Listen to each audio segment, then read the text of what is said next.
and the tests are beautiful. Anybody that needs a test gets a test. As of right now and yesterday, anybody that needs a test, that's the important thing. And the tests are all perfect. Like the letter was perfect. The transcription was perfect, right? This was not as perfect as that, but pretty good. It will go away, just stay calm, it will go away. Well, joining us now is David Gergen, CNN senior political analyst who has advised four presidents, Nixon, Ford, Reagan, and Clinton. Senator Rick Santorum, former Republican U.S. Senator and CNN senior political commentator, and CNN's chief political correspondent, Dana Bash. David Gergen, I mean, you've advised a lot of presidents. Would you advise this president to continue saying things like he has been saying? No. I'm glad the president's making an address, Anderson. Millions of Americans are nervous, on the edge of their seat, asking about the future of their health care, and their families asking about the future of their savings. So it's good to be making the speech. The big question is he going to give us more happy talk tonight, or is this going to be straight talk? The happy talk, from Trump has been, oh, this is all going to go away. Fauci, legendary figure, to six presidents, saying it's going to get worse before it gets better. The president says a vaccine is near. Fauci says a year to year and a half before we have that. You go down the list of things, the questions that are posed to us.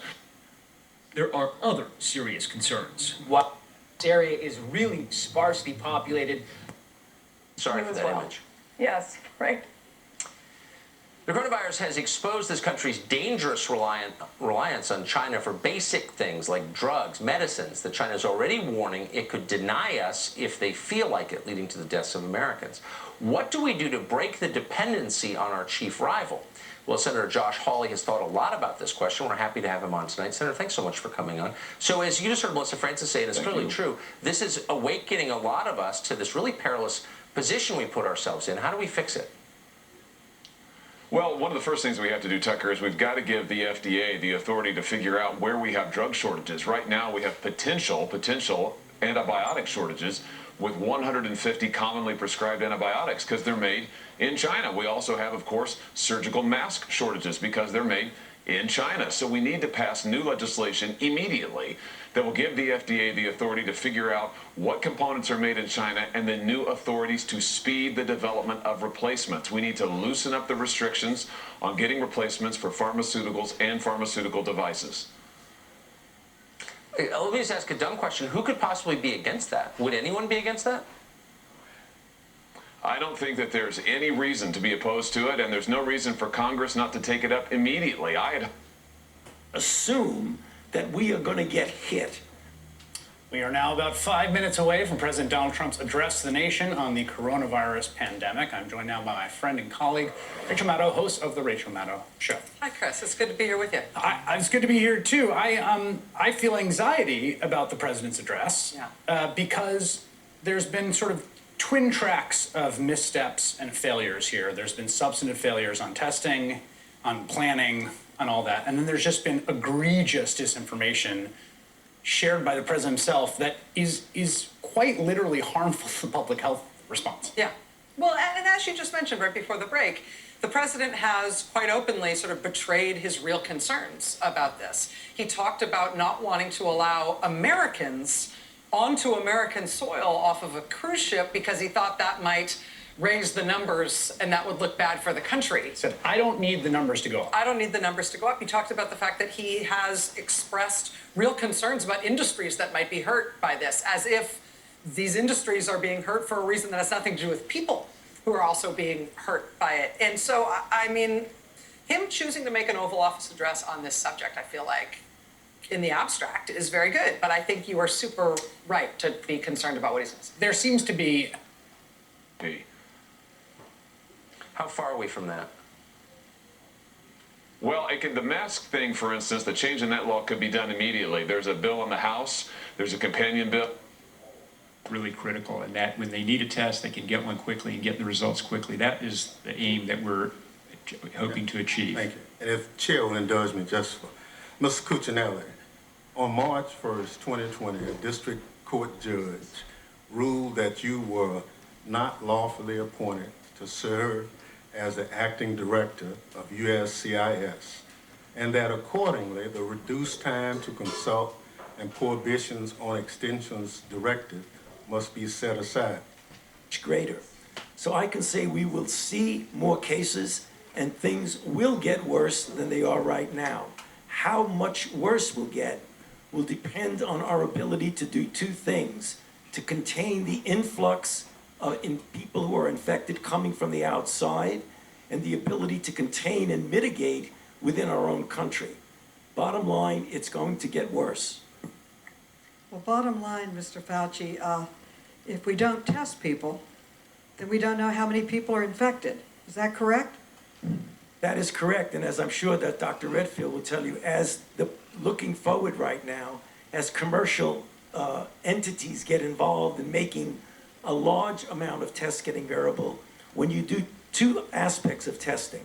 One, a person comes in to a physician and asks for a test because they have symptoms or a circumstance which suggests they may be infected.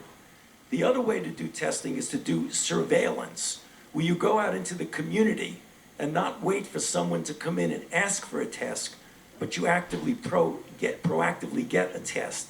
We are pushing for that, and as Dr. Redfield will tell you, that the CDC has already started that in 6 sentinel cities and will expand that in many more cities. But you're absolutely correct. We need to know how many people 24 hours, that as many as 70% of the people in her country of Germany could be infected before this is over. Yeah. That's an astonishing number. Yeah. And that's why the president has to take this very seriously. I've got to toss over to Chris. Thank you, everybody. We'll all be watching this. The news continues. I want to hand it over to Chris for Cuomo Prime Time. All right, thank you, Anderson. I am Chris Cuomo, and welcome to Prime Time. Any minute, the president will address you. Will he face the reality of what is without question the biggest challenge of his tenure? So far, this president has been far from perfect. The country is struggling with the unknown and changes to everyday life. Trump, frankly, has added to the distress by telling us there are enough tests. Not true. That this will all be gone soon. Not true. You know that there is only one way for the numbers to go right now, and it is up. Will he be the leader this country needs? Will he tell you the truth? And more importantly, will he give you confidence in what he and the government can do about it? Is there a plan? Is there an outline of what happens and when? We'll see. Let's get some insight from CNN's Jim Acosta at the White House. Jim. Yeah, Chris, we're expecting this address to the nation from the Oval Office in just a few minutes from now. The president is expected to talk for about 10 or 12 minutes, from what we understand, talking to our sources who were briefed on these remarks. And they caution us things could move into the remarks, things could move out of the remarks, but that he is expected to recommend new travel restrictions and or advisories for airline passengers heading overseas. He's also expected to offer up new tax breaks and other economic breaks for these hard-hit industries that have been clobbered by the coronavirus, like the airlines, hotels, and so on. And then he's also going to urge Americans to follow the CDC guidelines, wash their hands, practice social distancing. Some of the things, quite frankly, he's been criticized for not following. But at the end of the day, one source told me the president wants to project calm tonight, that he has a way out of this crisis. The question, I think, tonight, Chris, is whether or not Americans trust the president to see this country out of this crisis. Well, that has become a complicated question, right? Because he said things early on that he had to know were not true. Some of his loyalists will say, well, he was trying to enhance calm, but distracting people from what's obvious is rarely calming in situations like this. That's right, Chris. And I talked to a source very close to the coronavirus task force earlier this evening, and I asked this person whether or not the president gets it, whether he understands the severity of this crisis. And this source said, quote, "I think so." Well, we'll see, and we're going to see any second. This is a rare privilege for a president to ask for network time. How will he use it? We're waiting on the President of the United States right now, finally coming to address the nation. Here he is.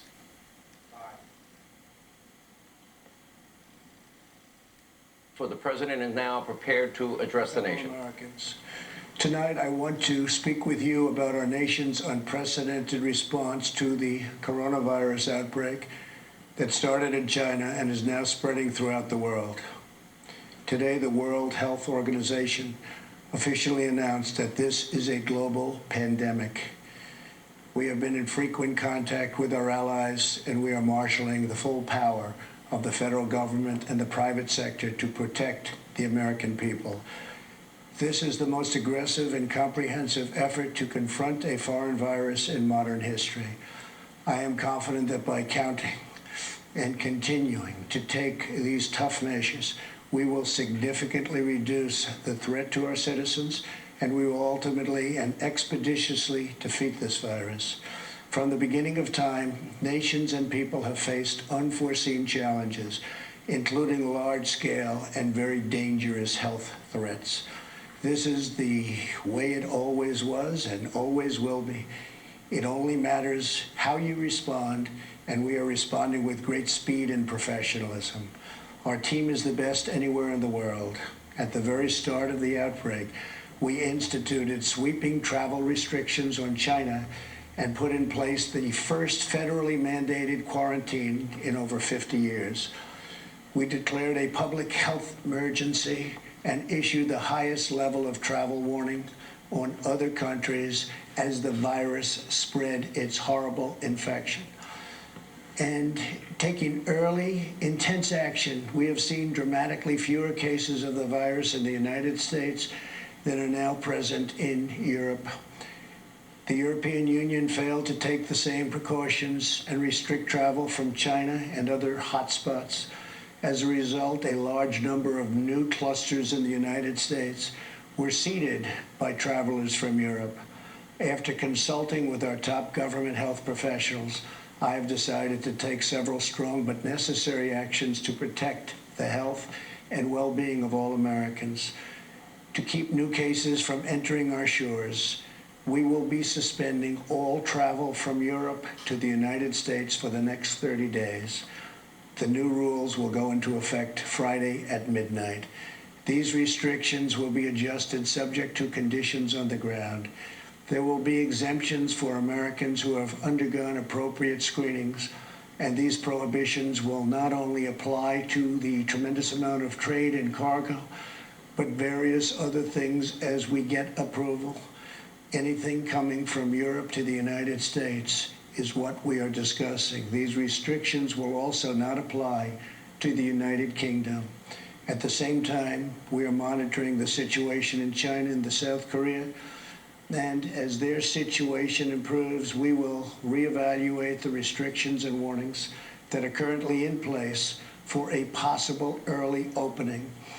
Earlier this week, I met with the leaders of health insurance industry who have agreed to waive all co-payments for coronavirus treatments, extend insurance coverage to these treatments, and to prevent surprise medical billing. We are cutting massive amounts of red tape to make antiviral therapies available in record time. These treatments will significantly reduce the impact and reach of the virus. Additionally, last week I signed into law an $8.3 billion funding bill to help CDC and other government agencies fight the virus and support vaccines, treatments, and distribution of medical supplies. Testing capabilities are expanding rapidly day by day. We are moving very quickly. The vast majority of Americans, the risk is very, very low. Young and healthy people can expect to recover fully and quickly if they should get the virus. The highest risk is for elderly population with underlying health conditions. The elderly population must be very, very careful. In particular, we are strongly advising that nursing homes for the elderly suspend all medically unnecessary visits. In general, older Americans should also avoid non-essential travel in crowded areas. My administration is coordinating directly with communities with largest outbreaks, and we have issued guidance on school closures, social distancing, and reducing large gatherings. Smart action today will prevent the spread of the virus tomorrow. Every community faces different risks, and it is critical for you to follow the guidelines of your local officials who are working closely with our federal health experts, and they are the best. For all Americans, it is essential that everyone take extra precautions and practice good hygiene. Each of us has a role to play in defeating this virus. Wash your hands, clean often used surfaces, cover your face and mouth if you sneeze or cough, and most of all, if you are sick or not feeling well, stay home.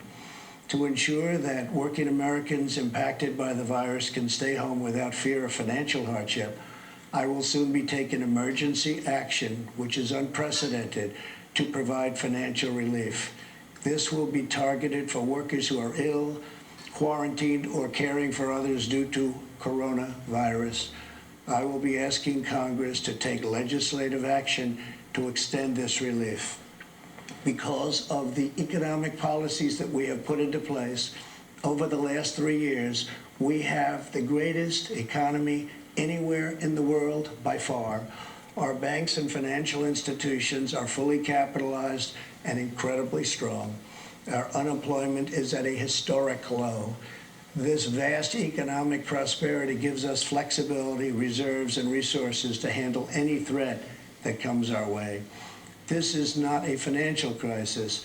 This is just a temporary moment of time that we will overcome together as a nation and as a world.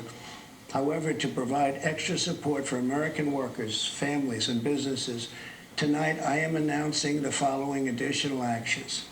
I am instructing the Small Business Administration to exercise available authority to provide capital and liquidity to firms affected by the coronavirus.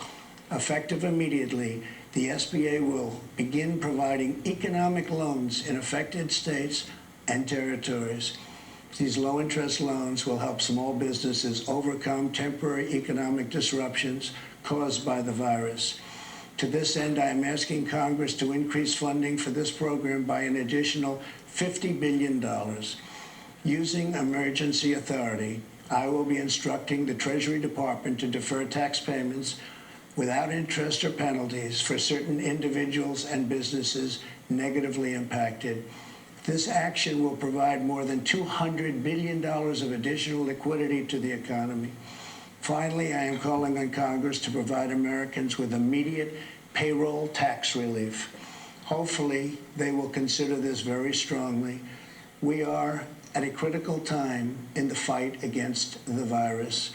We made a life-saving move with early action on China. Now we must take the same action with Europe. We will not delay. I will never hesitate to take any necessary steps to protect the lives, health, and safety of the American people. I will always put the well-being of America first. If we are vigilant and we can reduce the chance of infection, which we will significantly impede the transmission of the virus. The virus will not have a chance against us. No nation is more prepared or more resilient than the United States. We have the best economy, the most advanced health care, and the most talented doctors, scientists, and researchers anywhere in the world. We are all in this together. We must put politics aside, stop the partisanship, and unify together as one nation and one family. As history has proven time and time again, Americans always rise to the challenge and overcome adversity. Our future remains brighter than anyone can imagine. Acting with compassion and love, we will heal the sick, care for those in need, help our fellow citizens, and emerge from this challenge stronger and more unified than ever before. God bless you, and God bless America. Thank you. President Trump in the Oval Office tonight, his second Oval Office address, wrapping up the address about the coronavirus, the World Health Organization now calling a pandemic.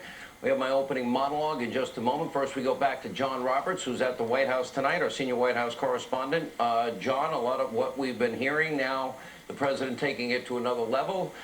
He did, within 3 weeks, put in a travel ban, the quarantine in place, now saying for the protection of the American people, we're taking these additional steps.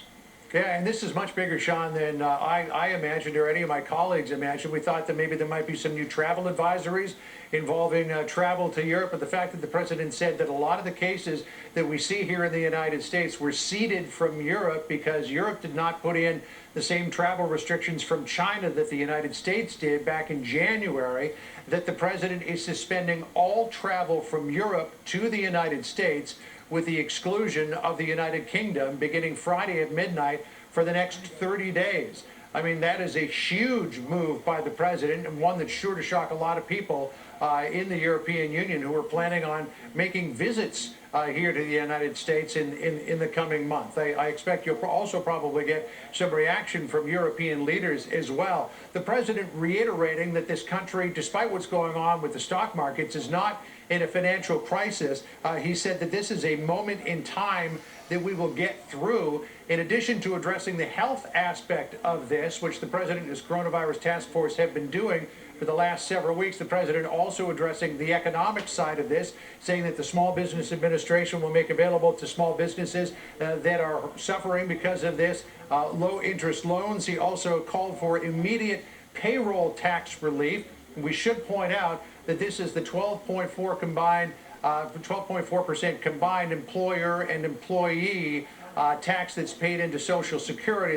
This is not to include Medicare and the unemployment insurance. This is the same FICA withholding that was addressed back in 2010 with a 2 percentage point cut, but the president wants to cut the whole thing until the end of the year. Not a lot of support for that in Congress, at least at the moment. And the president also saying that he wants to make sure that people who are either in quarantine, people who are ill, or people who are taking care of someone who is ill are still receiving a paycheck. So the president plans on addressing that. The president called for $50 billion, by the way, to be added to the pot with the Small Business Administration, which may cause some consternation from some people that the price tag for this is really beginning to mount quickly. But the president's saying how we address this now really will have an impact on how the future goes.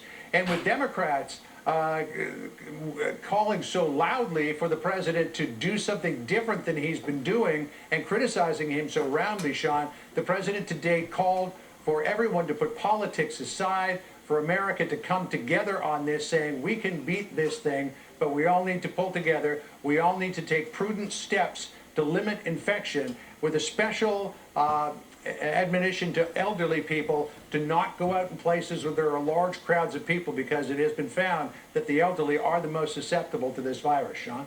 All right, John Roberts at the White House tonight. John, thank you. Facts, truth matters. Perspective matters. Now, tonight, more decisive action and leadership from President Trump. As we begin our monologue, we have full coverage throughout this hour. Now, here's something that the media will not tell you. Here's something Democrats that have been playing politics will not tell you, and I think we should all listen to the president. This is not about politics. This is about our American family. There's going to be plenty of time for politics down the road. Now, from day one, this president took aggressive and even unprecedented steps to prevent the spread and mitigate the impact of what is now a global pandemic. We have pandemics from time to time. They had it in 2009 and 10 in the Obama-Biden administration. We'll give you some of that information in a minute. As always, the president's mission, above all else, rightly, to protect the lives of the American people. This should not be a partisan issue. This is not a political talking point. The coronavirus does not discriminate between Republicans and Democrats, conservatives or liberals. This is a moment where we should all work together. A lot of people are scared, combat and protect American workers from this disease, and of course, those that are most susceptible, and of course, then get back to normal. Make no mistakes, in serious situations, truth matters, facts matter, and unfortunately there's been way too much politicizing of this, too much, well, untruths being told, and actually even some weaponizing what is a global pandemic. That all needs to stop. I hope it will. Here's what you need to know. There are now around 120,000 individual cases of coronavirus worldwide, including an estimated 81,000 in China, where new cases are now steadily declining. By the way, China did not do the world a favor by not acting sooner. They should have acted earlier. They should have been more forthright. They should have been more honest. They were not. And meanwhile, there are around 10,000 cases in Italy, 8,000 in Iran, nearly 8,000 in South Korea. Around 4,300 people in the entire world have died from the disease. As we now speak, there are around 1,200 cases inside the United States, including 30 American deaths, most of which were from one nursing home in the state of Washington. The average age of mortality is 80, according to officials. The death rate estimated at 1%. Now, those most at risk are people with underlying medical conditions, the elderly, those with compromised immune systems, people going through chemotherapy, for example, or immunodiseases of some kind. For perspective, so far this season, there have been 34 million cases of the flu, 20,000 deaths just in the U.S. alone. In other words, there have been 1,200 cases of corona versus 34 million cases of the flu. As a senior director at Johns Hopkins pointed out this week, the flu is having much more of an impact than coronavirus. That's what these are facts. For more perspective, we go back to 2009. That year, more than 1,000 Americans had died in a 6-month period from H1N1, better known as swine flu, that virus, and 20,000 Americans had contracted the pandemic before President Obama himself declared a national emergency. One of his health officials on day 11 did in fact say it was an emergency to release some funding. Got to tell the truth on all cases, but 1,000 Americans at that point had died. Ultimately, that disease killed around, well, 12,000 plus Americans in its first year. Now, perspective aside, our current president, Donald Trump, well, he's not leading from behind. In fact, more facts. No president has ever done more, acted more quickly to slow the spread of a disease. Now, keep in mind, the coronavirus wasn't even officially identified in China until we gave it a name on January 7th. December 30th of last year is when they first said, oh, we see that there is a virus that is showing symptoms of pneumonia. We labeled it on January 7th. On January 31st of this year, 3 weeks later, the Trump administration declared a public health emergency. No president ever acted that fast. Americans returning from areas most impacted, they were subject to mandatory quarantines on military bases. By the way, the travel ban went into effect. The president ordered that on February the 2nd for all non-U.S. citizens who recently visited China, even though most officials feared it was too soon for travel restrictions. On the political side of this, Joe Biden suggested that ban was xenophobic. CNN, over there, they said we're stigmatizing people from other countries. In the following days, the president formed a task force filled with top scientific medical professionals. We're blessed with the best in the world. And they're led by the Vice President, Mike Pence. Every day he's been updating the country. On February 29th, the State Department issued new travel restrictions for Italy, South Korea, and Iran. At the same time, the FDA cut regulations allowing more rapid testing capacity for coronavirus. On March 2nd, President Trump met with pharmaceutical executives to discuss treatment and vaccination plans. On March 3rd, the administration ordered the CDC to lift all restrictions on testing. On March the 6th, the president signed an $8 billion emergency spending package into law, $8.3 billion to be specific. On March the 10th, the president met with the insurance industry representatives who agreed to waive co-pays for every American as it relates to corona-related treatment. This afternoon, the president met with banking executives to discuss plans for corona's economic impact and the potential economic and tax relief for workers of businesses that are directly impacted by this virus. And just moments ago, you just heard the president announce that a temporary travel ban will be extended to the continent of Europe, excluding the UK. That means there are now restrictions, travel restrictions on continental Europe, South Korea, Iran, and China. Now, will we see new cases of corona in the United States? Absolutely. Do we need to take it all seriously? I've been saying we have to. I've been saying we need to cure, I want to cure cancer one day. It's amazing how great our medical researchers are, the best. But let's be clear, this administration, their actions, in spite of what many have been saying, they have taken unprecedented steps to slow the spread of this disease. Dr. Fauci on this program last night, the president's quick ban on travel from China likely saved thousands of lives. That one act in 3 weeks, unprecedented, probably literally saved thousands of Americans from contracting that disease, and probably some, the elderly, those with underlying health issues, those with compromised immune systems from, yes, facing potential death. Of this sort of setting in, I mean, you have seen the public health officials like Fauci now seem a little bit more unbridled. I didn't hear Dr. Fauci, even though he would be speaking sort of off the record to us, telling, look, you know, this is how serious I take this. I've covered a lot of these, seen a lot of these pandemics. Here's why this is really serious. We didn't really hear that until the last couple of days. Any city, regardless of whether you have no cases or one case, this is coming. That was a different sort of change in tune, and I think that seems to have now been impressed upon the president as well. And Chris, there's also a difference when you're facing, as we did after 9/11, the fear of additional terrorist responses. There were things that we could do as citizens to prepare, have emergency plans. If you see something, say something. But by and large, that kind of threat, only the federal government can respond to. We can't all do it in our daily lives. Here, our public health officials are saying something different.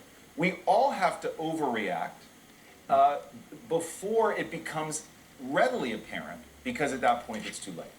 Hey, Chris, can I mention one thing? And that Please. is, I think one of the things that the president did tonight, and he had to do it, is he had to walk back some of the things that he has said over the last few weeks.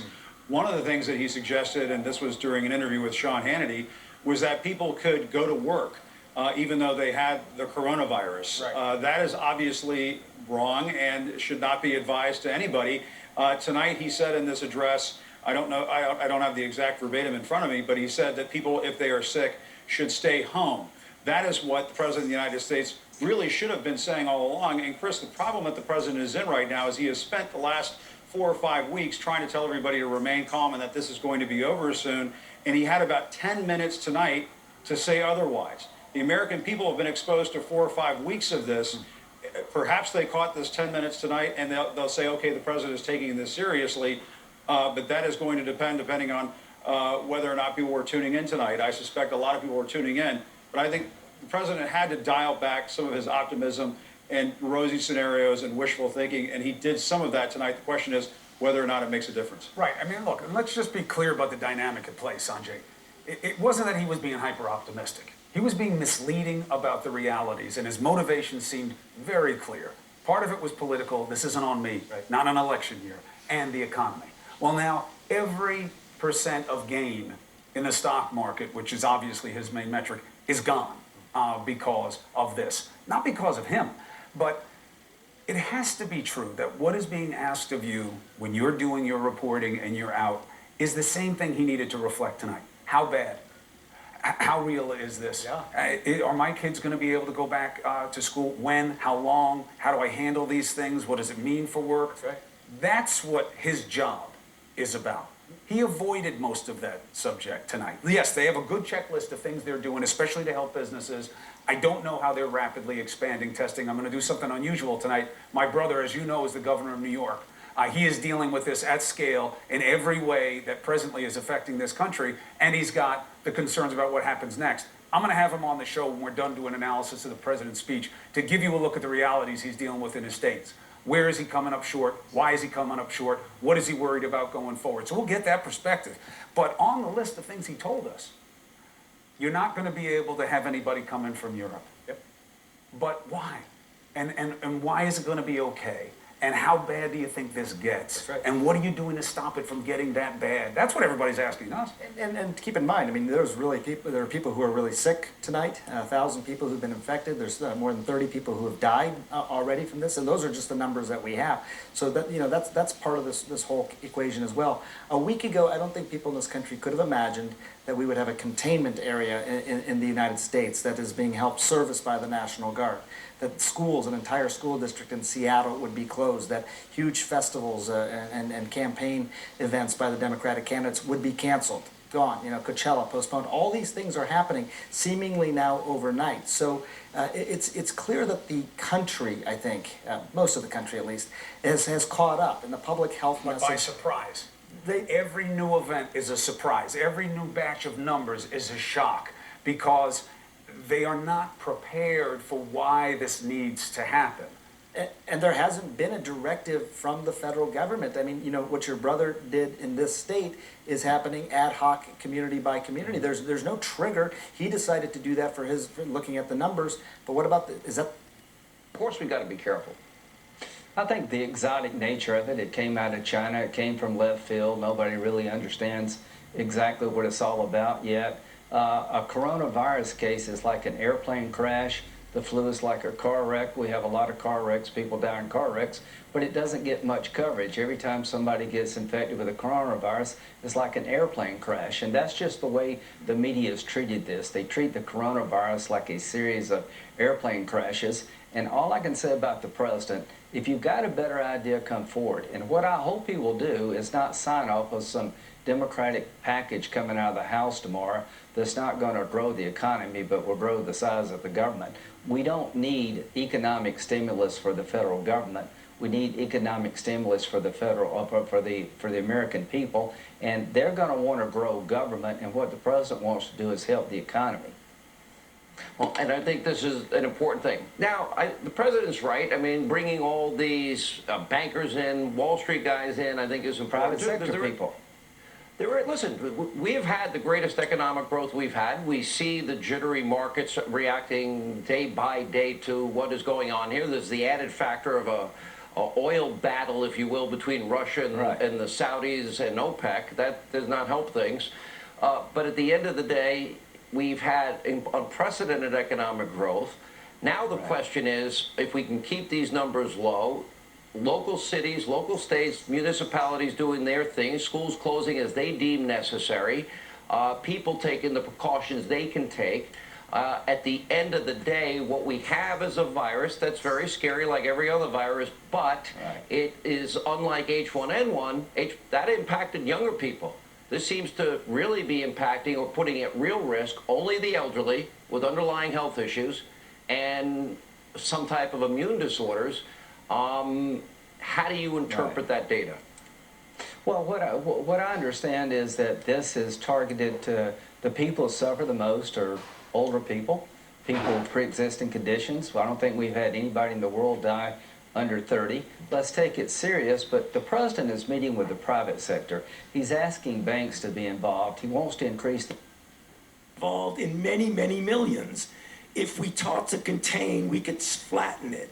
So there's no number answer to your question until we act upon it. I'll give you a question. Nobody talks about, every night they play like, I don't know, 8 to 10 NBA games, and nobody talks about shutting them down. Is the NBA underreacting? We would recommend that there not be large crowds. If that means not having any people in the audience when the NBA plays, so be it.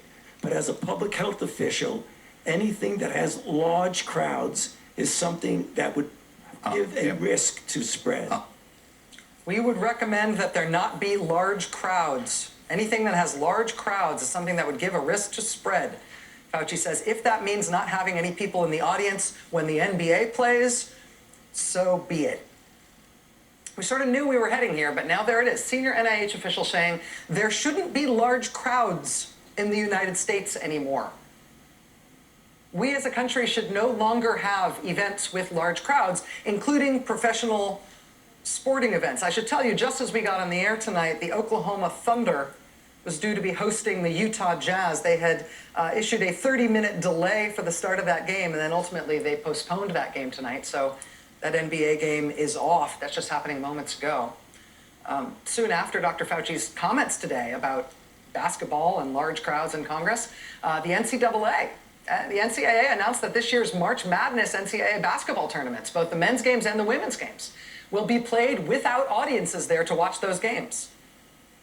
And it's not just this Oklahoma Thunder Utah Jazz game getting postponed tonight. It looks like other NBA franchises are now tipping over into caution on these matters. Today, the mayor of San Francisco instituted a ban on gatherings of more than 1,000 people, making clear that that explicitly includes Golden State Warriors games. Golden State Warriors will tomorrow play against the Brooklyn Nets, and that game is scheduled to go on, but there will be nobody in the audience. Just south of San Francisco, Santa Clara County, they're banning all gatherings of 1,000 people as of midnight last night. That will include San Jose Sharks hockey games, among many other things.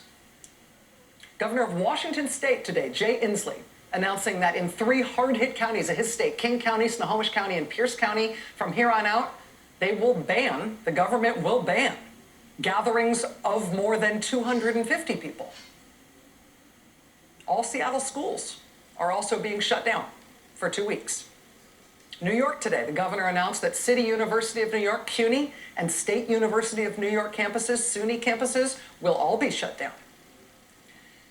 And whether or not these types of actions by state and local officials feel draconian to you, American officials are still playing at the very low end of the kinds of interventions in daily life that may be tried at some point, that may be necessary to try to steer this pandemic away from its worst case trajectories. In recent days, we have seen Italy, for example, go from trying to quarantine the whole northern part of the country to ordering a nationwide quarantine of everyone in the country. Tens of millions of people ordered by their government, all Italian citizens ordered by their government to stay inside and avoid gatherings of any kind. Weddings and funerals banned. Well, as of today, the Italian government has gone a step further, ordering the closure of all stores of every kind other than pharmacies and food stores.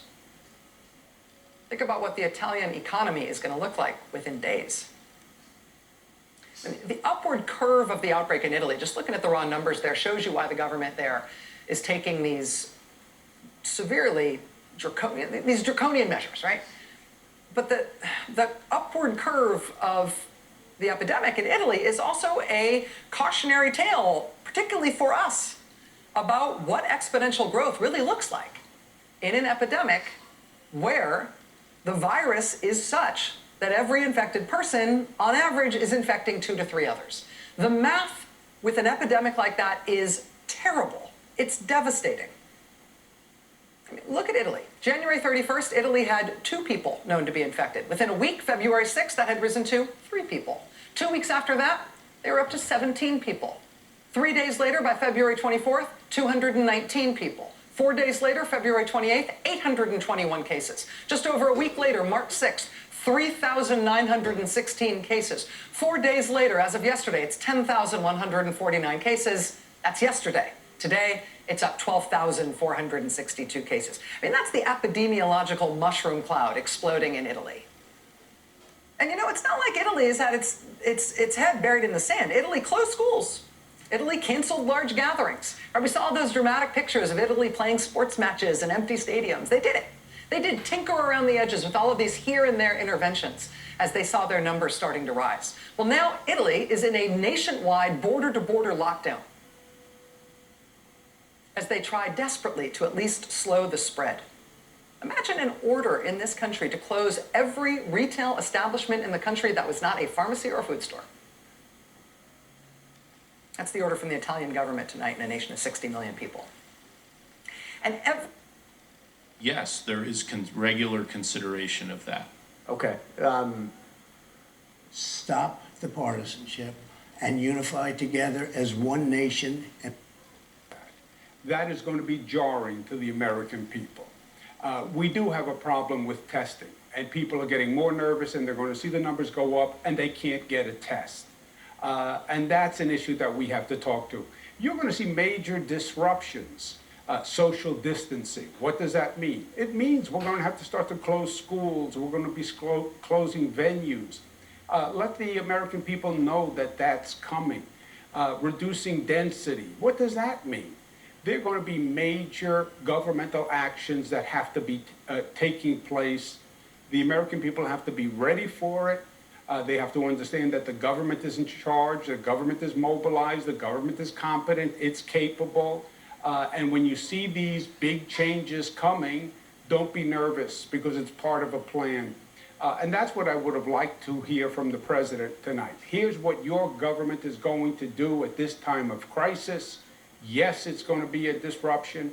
Yes, you will feel anxious, but it's going to be okay at the end of the day. So 2 things for you. One, how true is it what he said about the rapidly ramping up of testing and that it's getting out there and just about anybody who wants one can get one? And second, you know, you did something that was a surprise move for people in New York. It turns out like the big bucket of cases that you're dealing with right now, I think it's 121 of them, is in Westchester, which is not a place where people expected them. So you created this containment thing.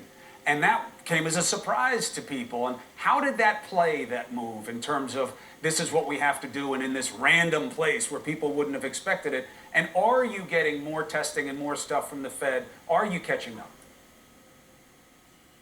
Well, you're right. First of all, it was shocking to people. And that is my point. This is not about a foreign virus, whatever that means. It's here, it's community spread, it's much more prevalent than we know. The testing does not reflect what it is. These are not random sample tests. It's because we have no testing capacity. That's why the numbers are low. If you actually had testing capacity, you would see how high the numbers are already. And as we do ramp up testing, you're going to see those numbers go sky high. And if you don't have the American people ready for it, it's going to be a problem. We are way behind on testing. And if you look at the other countries, you look at China, you look at South Korea, you see how they turned that curve. It was with very aggressive testing where they got ahead of it. You had maybe 200,000 tests per day in China, 15,000 tests per day in South Korea. We haven't done 10,000 tests since they've started testing.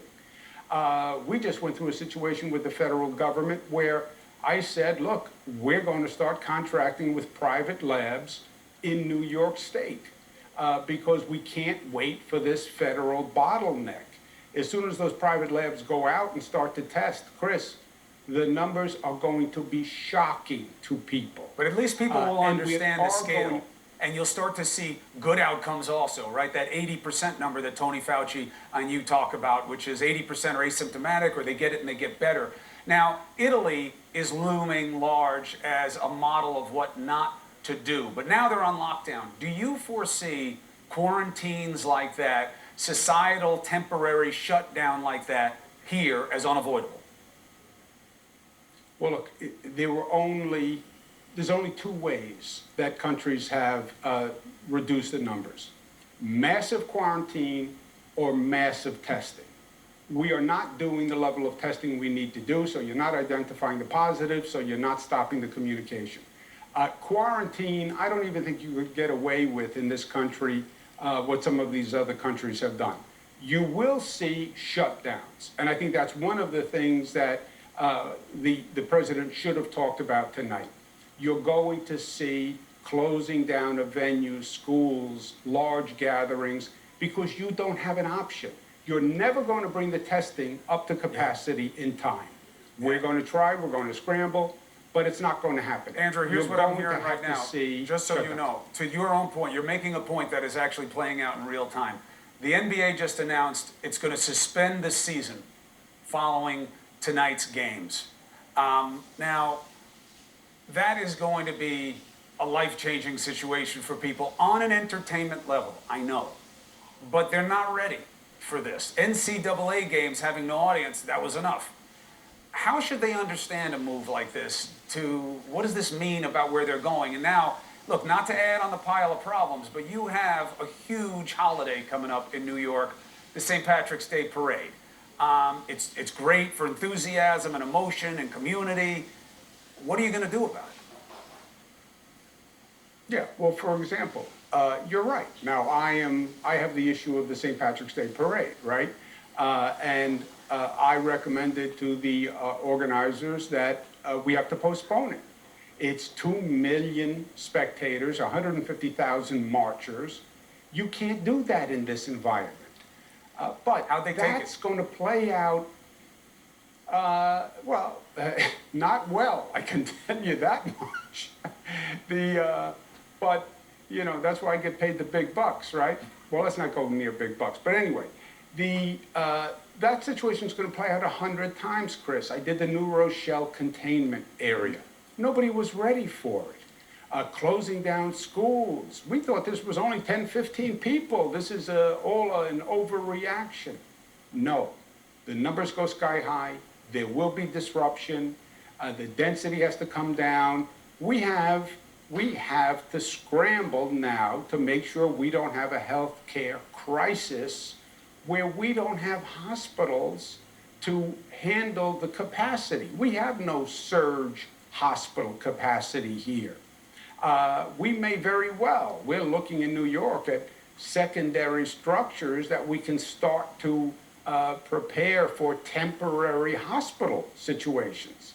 I mean, this is a massive governmental mobilization that you need a real government to handle. You know, this is not political. You're not going to do this on Twitter. This is government, baby. This is what it's about. This is the mobilization, the skill, the expertise to manage a government. And then you need the people of this country ready to accept it without getting overly anxious and be part of it. It's not just wash your hands. We're beyond wash your hands, my brother. There's going to have to be major shifts in society short term. Long term will be okay. But short term, there's going to be major shifts that government is going to have to enact. We all want to be part of it. Well, Governor Andrew Cuomo and everybody else, my big brother, I'm proud of you. I love you. Thank you for explaining the hard parts and what's going to have to happen so that we can get to a better place in the future. God bless. I'll talk to you in a second. Proud of you. All right. We're just getting details on this huge breaking news from the sports world. The NBA is going to suspend all games until further notice. Now, look, I know the scariest part of that, or is the most confusing, the most frustrating, is until further notice. What does that mean? We don't know. So we're going to be back with that and what we know next.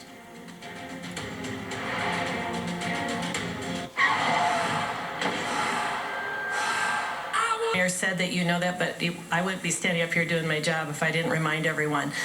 Make sure you're doing your good respiratory hygiene. You're washing your hands a lot. You're using hand sanitizer if you don't have access to a sink.